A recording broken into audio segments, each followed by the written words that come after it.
olan pehlivan her şapka takıp sakal bıyık bırakandan da adam olur.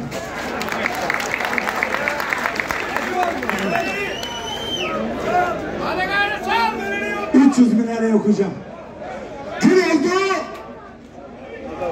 Aliço. Gün oldu mümin. Okyanusta Yusuf, karada Emin.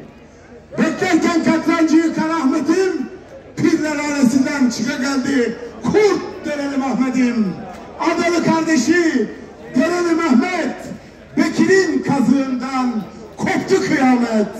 Koca Filiz, Mehmet Ali Yağcı, Bandırmalı Kara